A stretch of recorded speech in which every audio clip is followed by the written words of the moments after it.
Yeah. So hi everyone. Let's take the Nessus expert trial for creating the lab. So I need to go to the particular website, Nessus expert trial. I'm going to search. I'm going to get the first link, which is try Nessus expert for free. Now I need to register myself. So it's a self-registration that we have to do. To get a business email, I can use any sort of temp mail services. Click on the one which is on the top. We are going to get a temporary mail address.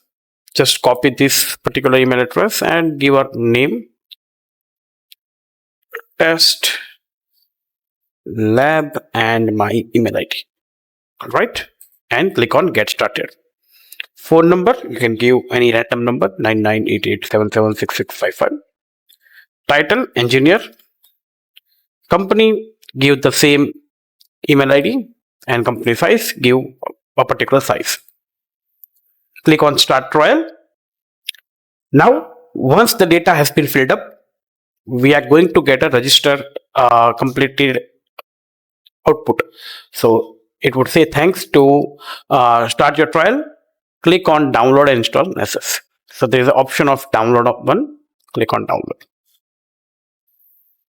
Now there are multiple ways which would be used to use Nessus. Like we can have a virtual machine. We can have multiple different things. We can download via curl, via Docker, or any sort of virtual machines. We can download for different platforms. Let's say we are installing for a Linux RHEL, that is Red Hat Enterprise Linux 8 64-bit version.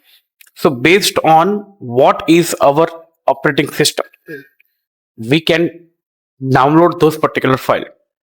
Okay. As of now, we are interested in the latest version of the Nessus, that is 10.9.1 at this particular time. And we want to set up the lab in the VMware. Hence, we are going to select the virtual machine setup. So click on the virtual machine. While clicking on the virtual machine, you get another link, that is view Tenable Core plus Nessus Virtual Appliance. So click on this particular thing, and you are going to get multiple different options for virtual machine.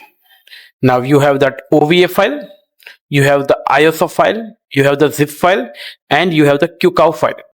The size of them are almost 1.6 GB, and this is 1.9 GB for the ISO one. As we are going for the VMware, we have a dedicated image provided by Tenable, VMware image. I am going to click on the first one, Tenable Core. I'm just going to agree all the things that I wanted. It would say downloading the Tenable Core, and it will get started. If you press Ctrl J and check your downloads, the download will get started. Almost 1.6 GB it will download. I'm going to stop the video and resume back once the download has been completed.